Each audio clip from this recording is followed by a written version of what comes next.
Hello everybody. So from the last video we have started discussing about the transformer. So in today's class also we'll try to learn one of the important point from the transformers chapter, that is how we construct a transformer. So the construction of the transformer will be discussed in detail in today's video. And coming to the learning objectives for the today's video, so first we'll discuss how a transformer core is developed and what are the types of transformer cores. Later we'll discuss transformer lamination construction, and next we'll discuss what are the different types of cores, transformer cores that are available, and what are the commonly used core types will be discussed. And transformer winding arrangement, that is how many different ways we can connect or arrange the windings will be discussed.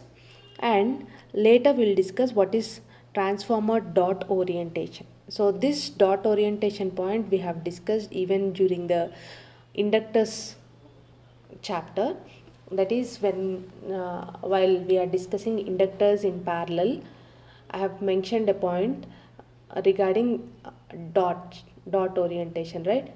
That is how we identify the starting and the end terminals of a inductor.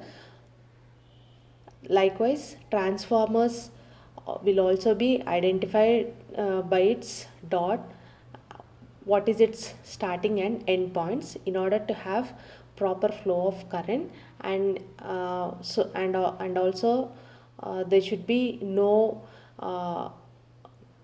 opposite current flowing against the original current. So that is why we see this dot orientation in order to have proper flow of current in the transformer circuit. And finally we will discuss one of the major important point regarding transformers, that is transformer losses.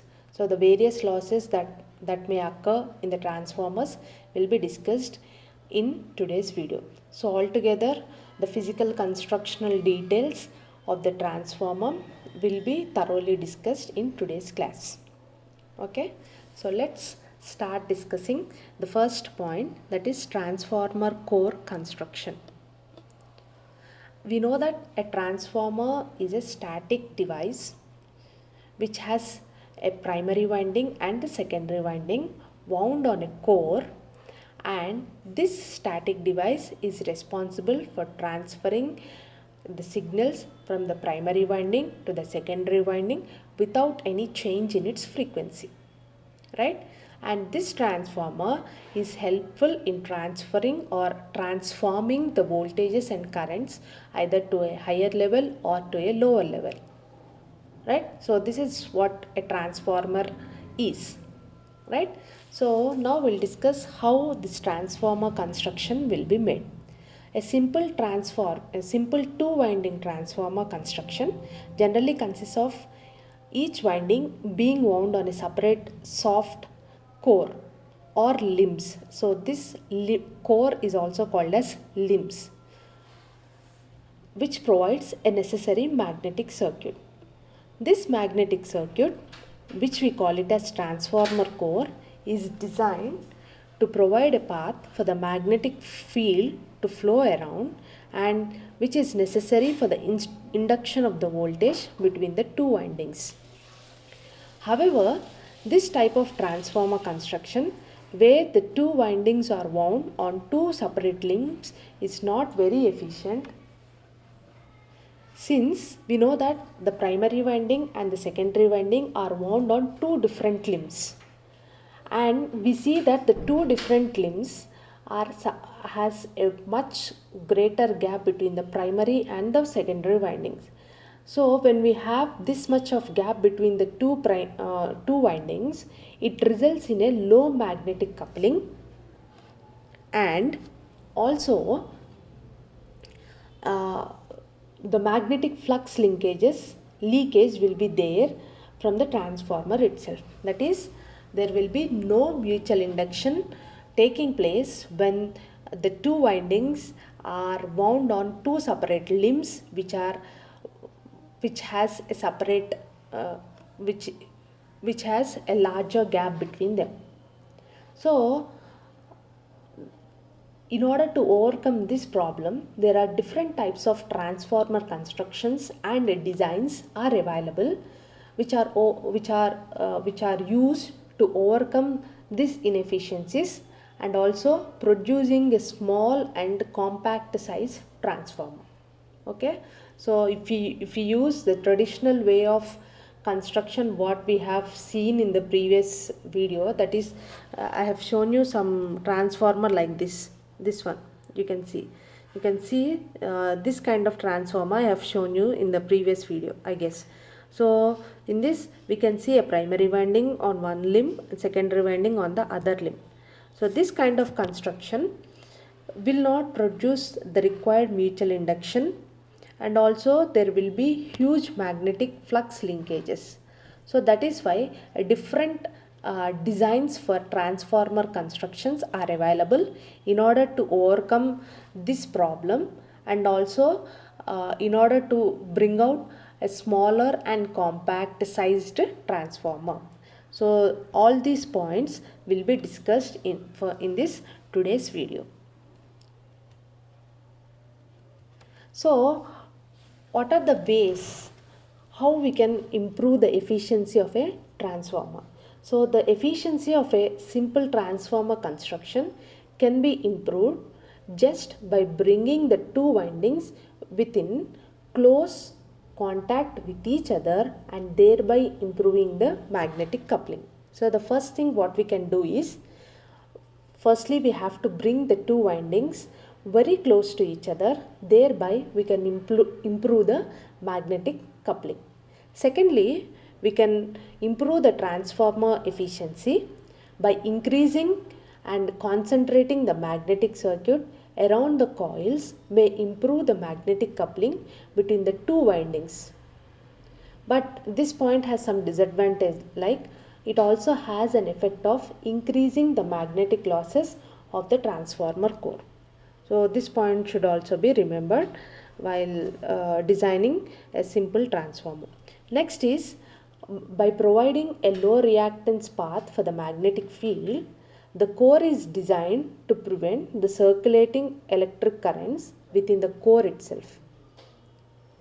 Okay, these circulating currents, we generally call it as eddy currents, will cause heating and energy losses within the core and thereby decreasing the transformer's efficiency.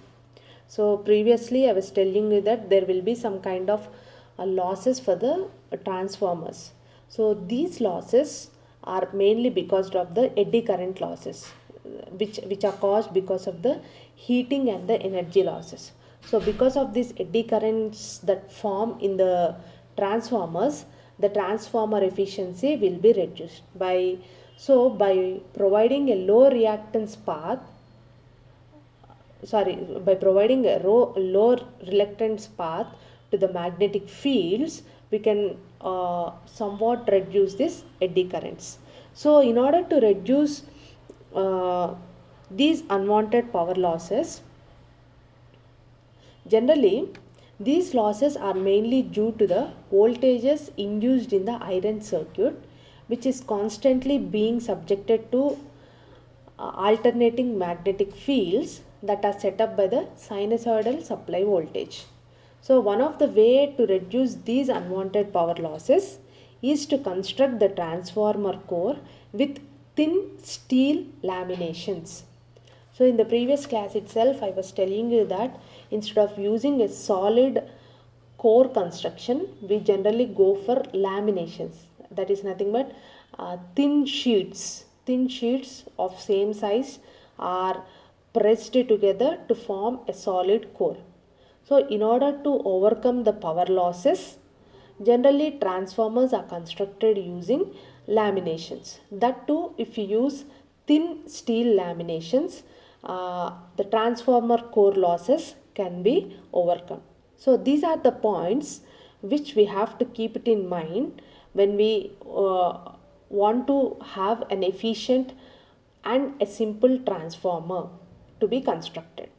Right? So by bringing the windings close to each other and increasing and concentrating the magnetic circuit around the coils, and also providing low reluctance path to the magnetic field, reducing the eddy currents by using thin sheet laminations, and also reducing the unwanted power losses, will also will give us an efficient way of designing or constructing a transformer. So these 4 points, or sorry, or 5 points should be kept in mind when we design a transformer.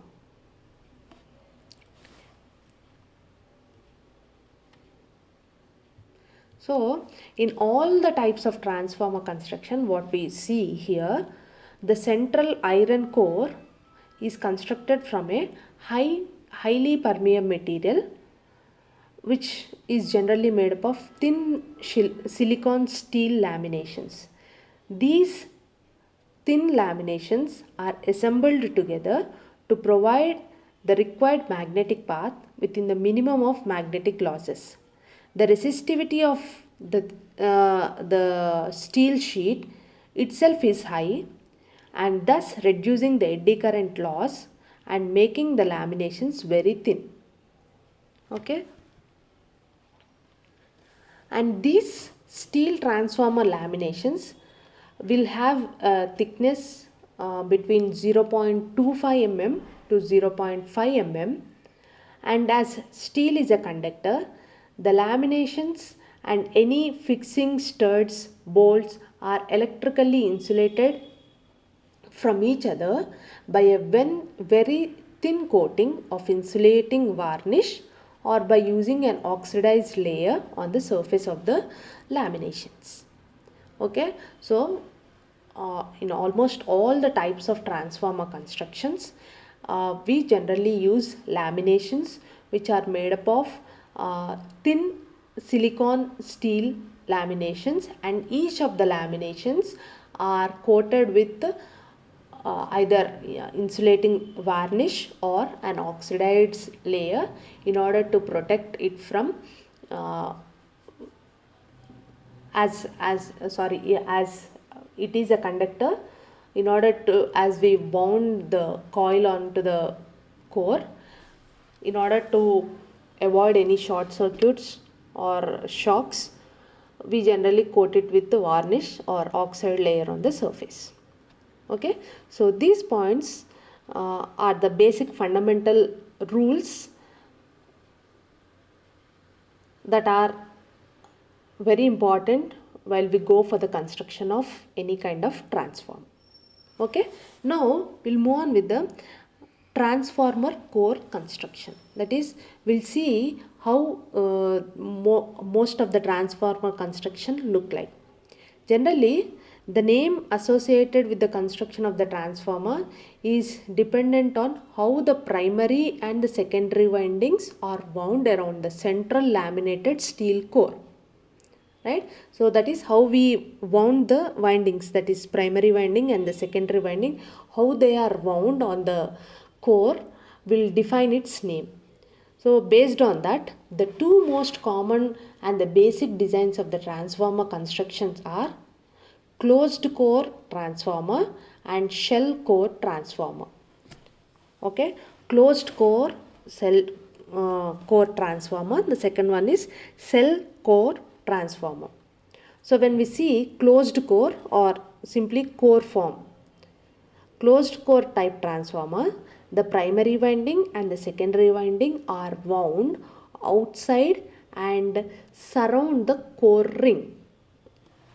Okay, I'll show it on the diagram. So you can see the core type of construction. We have primary and the secondary windings here. So both the primary and the secondary windings are wound outside the core ring. This is a core ring. This square shape thing which is in grey color is nothing but the core. So the primary and the secondary windings, one side is primary and the other side is secondary. Both the primary and the secondary windings are wound outside and surround the core ring. So this type of construction we call it as core type of transformer. So when we see a shell type of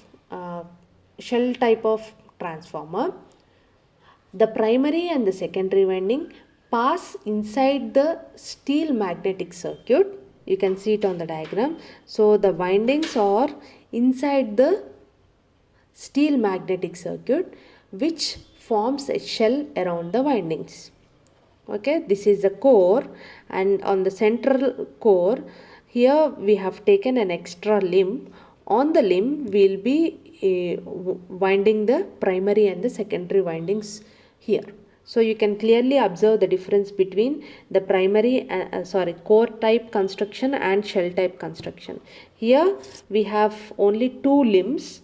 On the two limbs externally will be winding the coils outside the limbs, whereas when you see a shell type of construction, we have an extra limb in the central part, and on the central part itself we will be winding the primary and the secondary inside the magnetic circuit, and which seems to be like a shell type.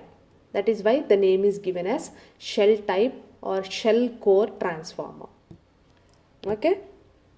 In both the type of transformer core design, the magnetic flux linking the primary winding and the secondary winding travels entirely within the core with no loss of magnetic flux through the air.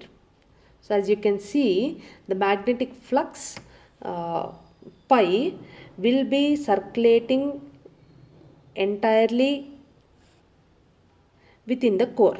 So you can see with it as a dotted line. Flux is completely covering or moving inside the core. Here also you can see that though it has an extra limb centrally, but the flux linking will be throughout the core, and with the, as the flux linking is throughout the core, there will be no loss of magnetic flux through the air. So the choice of selection of the core type, either core type of construction or shell type of construction, is dependent on your application. So based on your application and the size, and as well as the amount of flux leakage that you expect, will decide what kind of transformer core construction you have to select.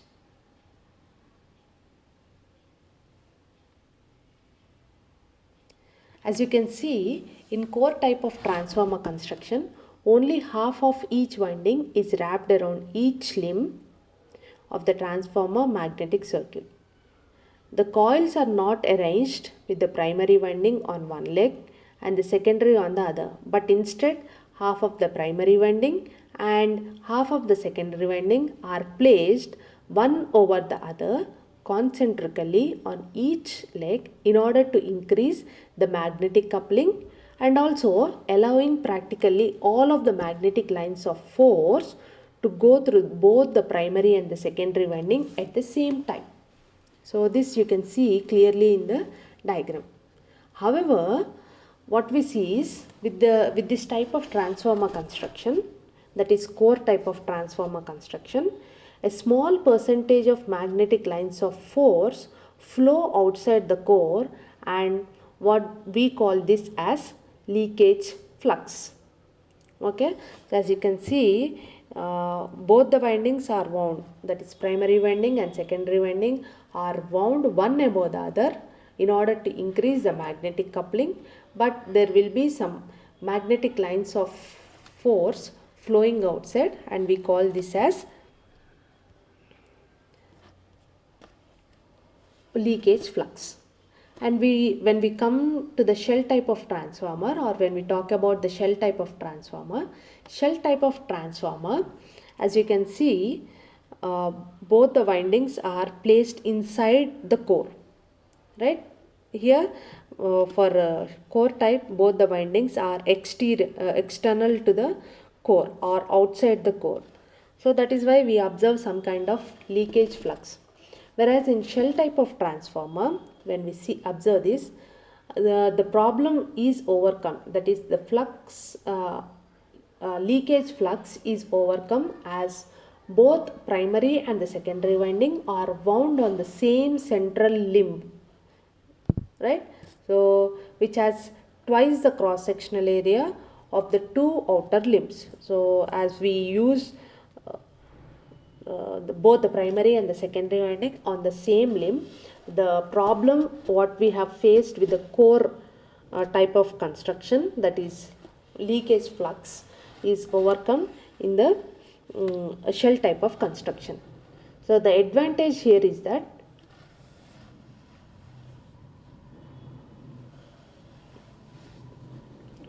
the magnetic flux has two closed magnetic paths to flow around the external to the coils on both left and right hand side before returning back to the central coils.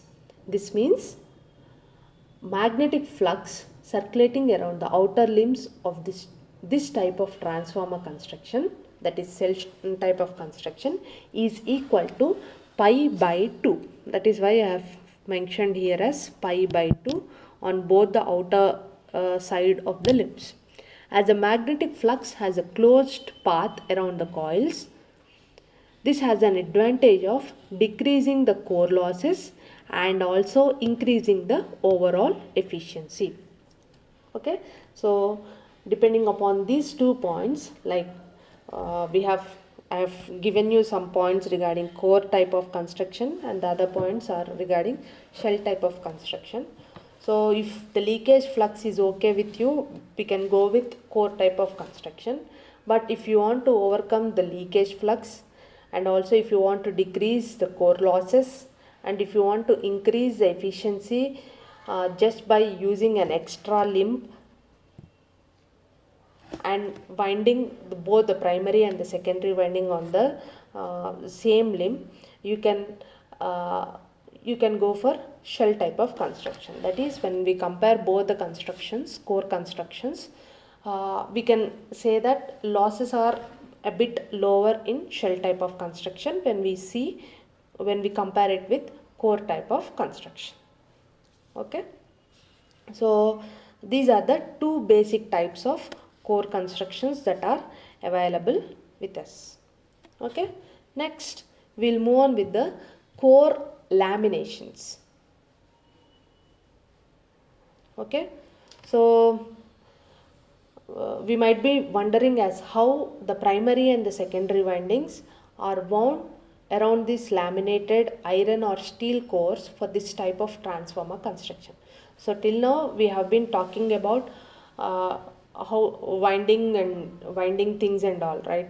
We'll be winding on primary, secondary, one over the other, or side by side we are talking, right?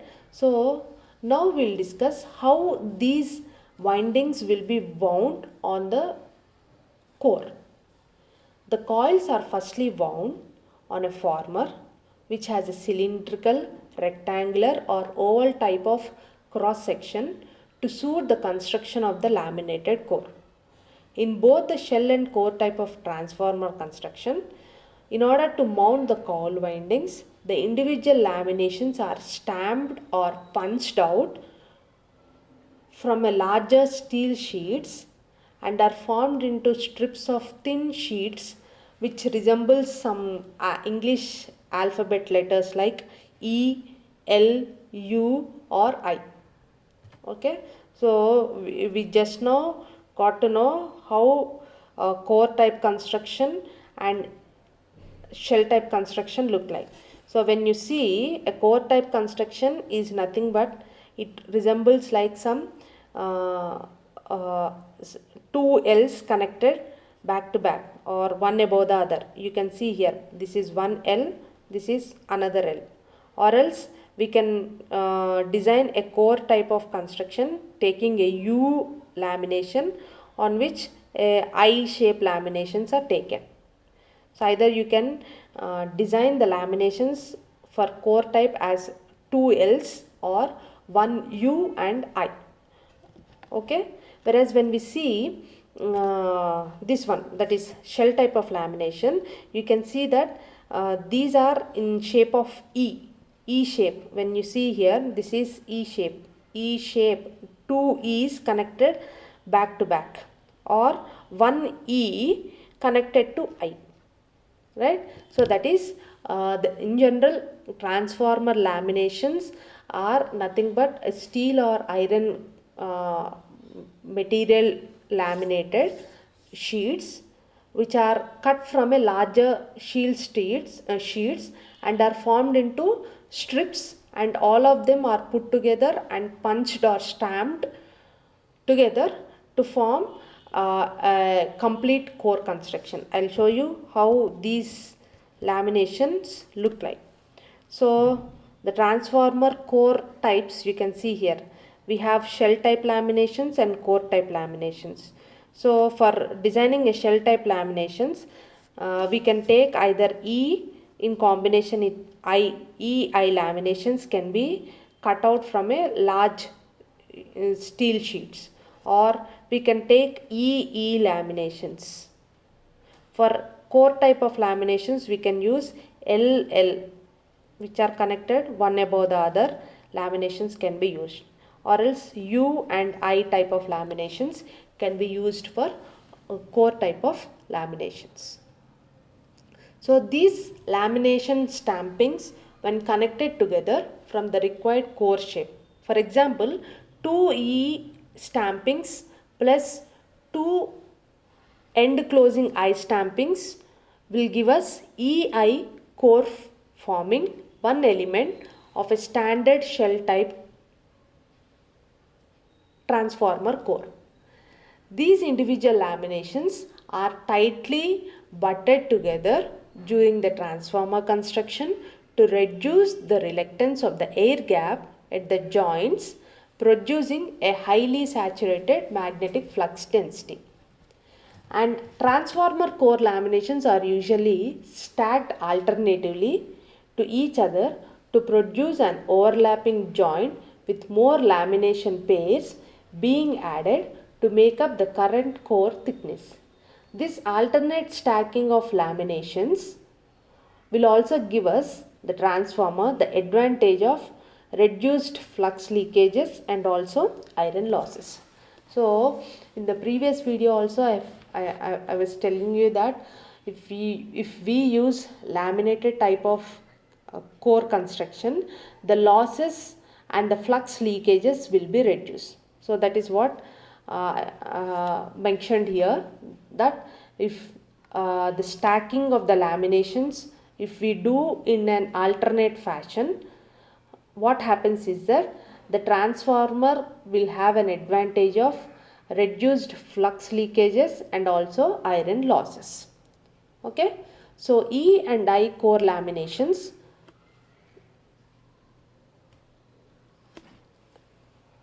transformer construction is mostly used in isolation transformers, step up and step down transformers, and also in other transformers like auto transformers. E and I type of laminated transformer constructions are used. Okay, so these are the different types of or different shapes what we take for the laminations, and depending upon the core construction, either shell type or core type, the lamination selection will be made.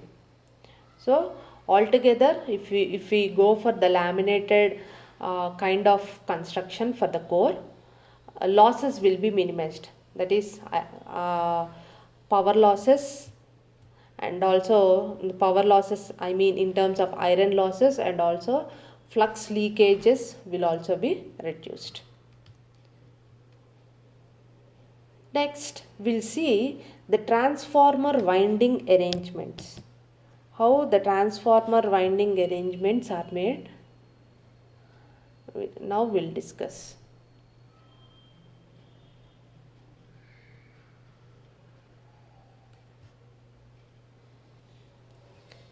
So transformer windings form another important part of transformer construction because they are the main current carrying conductors which are wound around the laminated sections of the core. Right?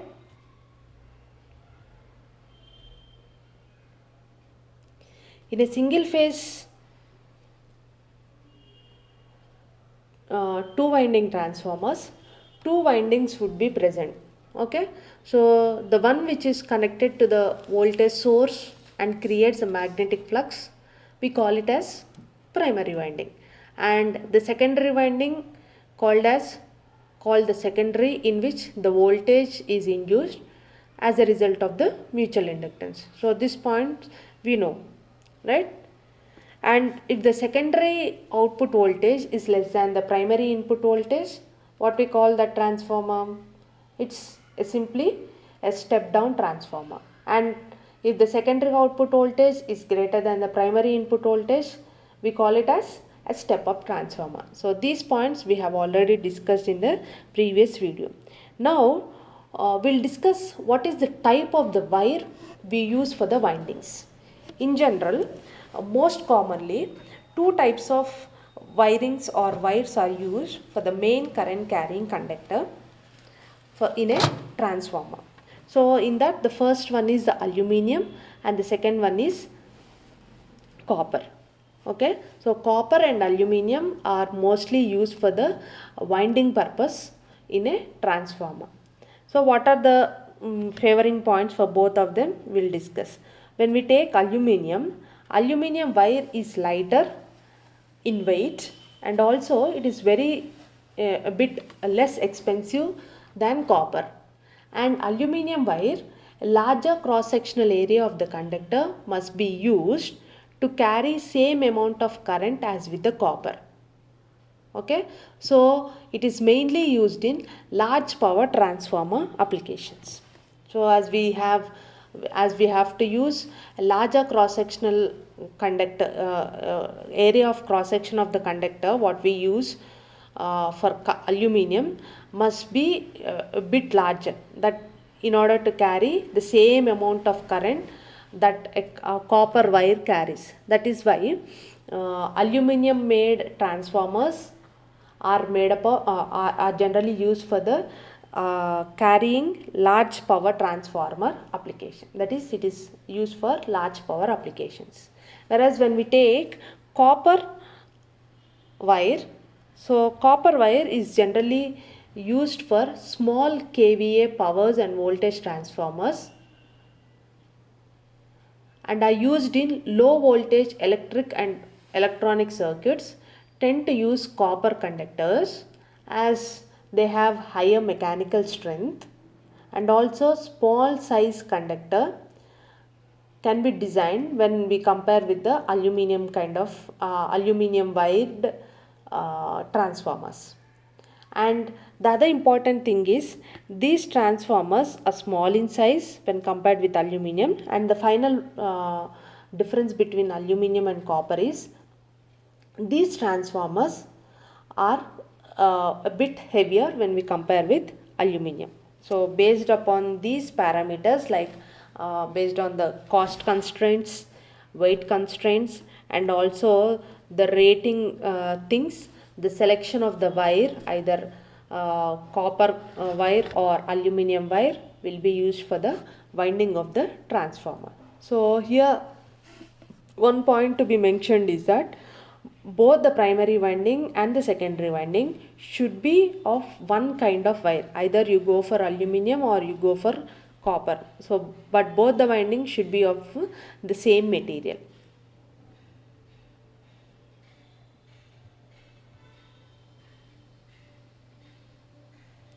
And next we'll see the transformer windings and coils. Generally there are two types. The first one is the concentric coils and the second one is the sandwiched coils.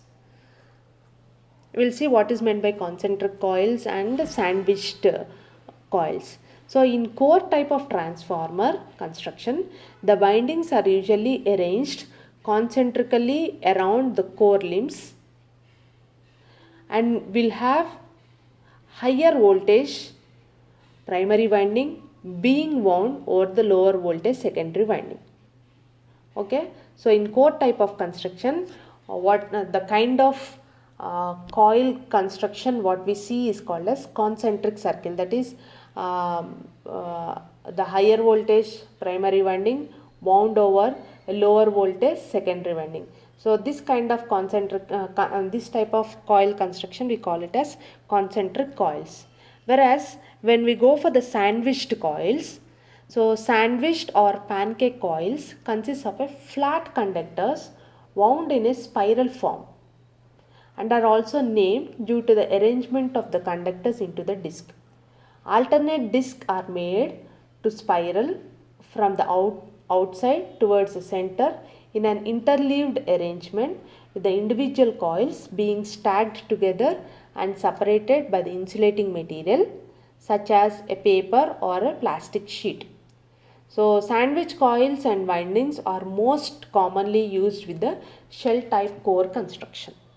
Okay, so concentric coils are used for core type construction, whereas sandwiched coils are used in shell type of construction.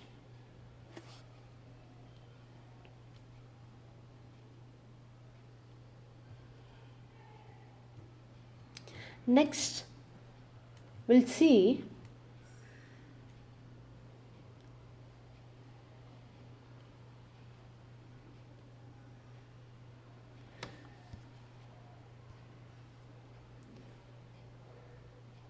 what is dot orientation. Okay, till now we have discussed how we design a transformer in core, how the core is designed, how the windings have been made, what are the what is the type of metal that is used for winding, and what are the favoring points for each different types of wire that we use for the windings has been discussed. Now as we got to know the laminations, core types, and also the other points, now we'll move on with the transformer dot orientation. Okay, so we cannot just simply take a laminated core and wrap one of the coil configurations around it. We can do this, but we may find that the secondary voltage and the current may be out of phase with that of the primary voltage and the current. If we wrap in this case, like we casually wrap take a laminated core and wrap a coil on it, so what happens is that the primary and the secondary voltages and currents will be out of phase with each other. So the two coil windings do have a distinct orientation of one with respect to the other. Okay, so each coil could be wound around the core clockwise or anti-clockwise, so as to keep the track of their relative orientations. We generally use dots to identify a given end of each of the winding. Okay, so whether the coils are wound in clockwise direction or anti-clockwise direction should be known, so that the orientation of the direction of the currents and voltages will be known easily. That is why we use dots to identify the ends of each of the winding. This method of identifying the orientation or the direction of the transformer windings is called as dot convention. Okay, so simply we can say that the method in which we identify the ends of each of the windings with the help of dots is called as dot convention. So a transformer windings are wound so that the correct phase relationship exists between the winding voltages with the transformer polarities being defined as a relative polarity of the secondary voltage with respect to the primary voltages. Okay, so in order to have a clear idea regarding the orientation of the voltages, currents, that is the polarities what we go for the voltages should be known, and this will be known with the help of the dots that we represent while we take a transformer. So this point we have seen even for the this one, inductors also, inductors parallel aiding and parallel opposition. There we have seen this dot type of construction. Okay.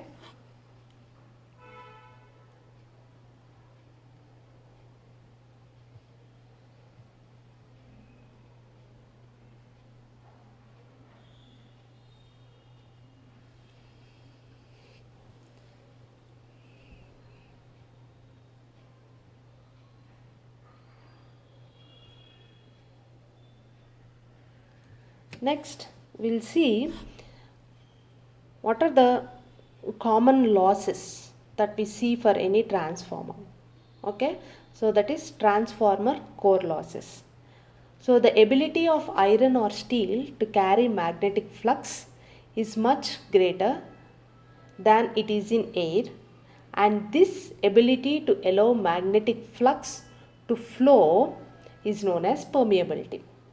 Right, so permeability is nothing but the ability to carry magnetic flux. So most transformer coils are constructed from either low carbon steels which have a permeabilities in the order of 1500 when compared with one which air possesses. Right, air has a permeability of 1, whereas carbon steels will have a permeability of somewhere around 1500 value. Okay, this means that the steel laminated core can carry a magnetic flux which is 1500 times better than that of the air. Okay, so however, when a magnetic flux flows in a transformer steel core, generally two types of losses we see in the steel. Okay, so when we use steel as the core, generally two types of losses we can see. First one is the hysteresis losses, and the second one is the eddy current losses. So while starting the in the starting of the video also I have mentioned this point, that is eddy current. So we'll see what is meant by hysteresis loss and what is meant by eddy current loss. And in addition to these two losses, there is another kind of loss is also there for the transformer, that is copper loss. Okay, so we'll see what is meant by copper loss also in this video. Okay, first we'll see what is hysteresis loss. So hysteresis losses. So transformer hysteresis losses are caused because of the friction of the molecules against the flow of the magnetic lines of force required to magnetize the coil, which are constantly changing in its value and the direction, first in one direction and the other due to the influence of the sinusoidal supply voltage. This molecular friction, what does it do is, it causes a heat to be developed which represents an energy loss to the transformer. So the excessive heat loss can over a period of time will shorten the life of the insulating material used in the manufacture of the windings and structure. Therefore, the cooling of the transformer is very important. Okay, so transformers are designed to operate at a particular supply frequency. Okay, like it should operate at some predefined and a fixed frequency. Either lowering the frequency of a supply will result in increasing the hysteresis and also higher temperatures in the iron core. So reducing the supply frequency from 60 Hz to 50 Hz will raise the amount of hysteresis present and decrease the VA capability of the transformer. So this is all about hysteresis losses. The loss that is caused because of the friction of the molecules that flow against the magnetic lines of force, what we call it as, which are constantly changing in its value and direction, we call it as hysteresis loss. Because of this, what happens is overheating will be observed and losses may occur because of this hysteresis. And the second point is eddy current losses. So transformer eddy current losses are mainly caused by the flow of circulating currents induced in the steel caused by the flow of magnetic flux around the core. These circulating currents are generally because of the magnetic flux of the core is acting like a single loop of wire. Since the iron core is a good conductor, the eddy currents induced by a solid iron core will be large.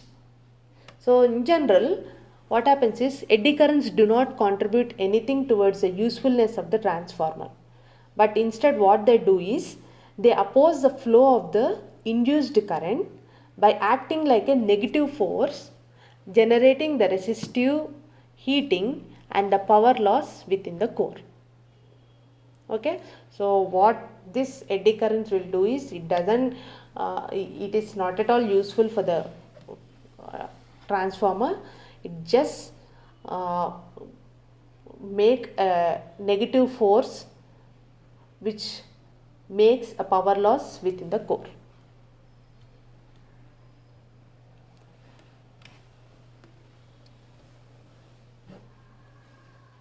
Right. Now, what is the thing that we can do to eliminate the eddy current losses? So, eddy current losses within the transformer cannot be eliminated completely, but they can be reduced and also be controlled by reducing the thickness of the steel core. Okay, so instead of having one big solid iron core as a magnetic core material of the transformer or a core, the magnetic path is split into many thin steel shaped things called as laminations. Okay, so that is why we use laminations in order to reduce the eddy current losses. So by using laminations which are of thin shaped, thin sized, the problem of eddy currents will be eliminated.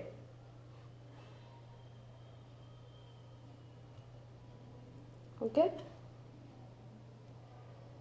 so definitely when we talk about the transformers, eddy currents losses should be addressed, because of these eddy currents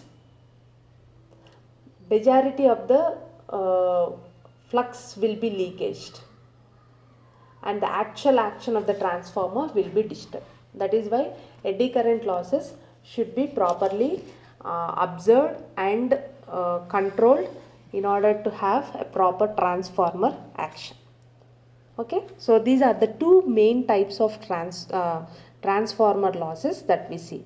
And there is another kind of loss that we can see in a transformer that we call it as copper losses. So transformer copper losses are mainly due to the electrical resistance of the primary and the secondary winding. Most transformer coils are made up of copper wire which has some resistance in ohms. Okay, so this resistance opposes the magnetizing currents that are flowing through them. For example, when a load is connected to the transformer's secondary winding, large electrical currents flow in both the primary and the secondary winding, and the electrical energy and power losses occur as heat.